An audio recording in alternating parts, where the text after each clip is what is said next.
Hello friends, আপনারা দেখছেন টোটকা নিউজ। আজকের এই ভিডিওর মাধ্যমে আমরা দেখে নেব 121 নং হারোয়া বিধানসভাতে মোট ভোটার সংখ্যা কত আছে, গ্রামে এবং শহরে কতজন ভোটার বাস করে, এই বিধানসভাতে এসসি এসটি ও মুসলিম ভোটার কতজন আছে।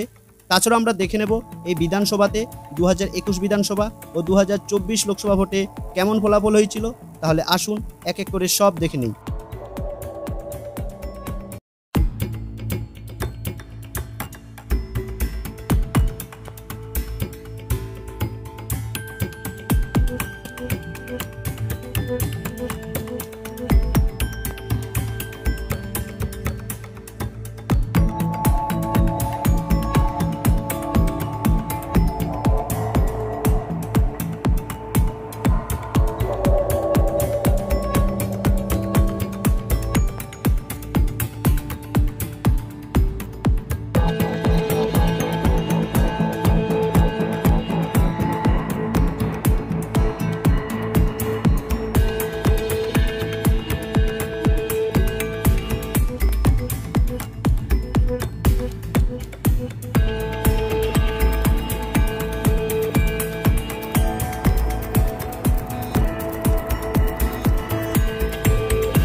হ্যালো ফ্রেন্ডস, আপনাদের কাছে একটা ছোট্ট রিকোয়েস্ট, আপনারা প্লিজ আমার এই চ্যানেলটিকে সাবস্ক্রাইব করে রাখুন, যাতে আপনি আমার পরবর্তী ভিডিওটি পেতে কোনো রকম অসুবিধা না হয়। আর হ্যাঁ, আপনারা অবশ্যই জানান আপনি কোন বিধানসভার অন্তর্গত এবং কোন দলকে সাপোর্ট করেন, জানান আমার কমেন্ট বক্সে।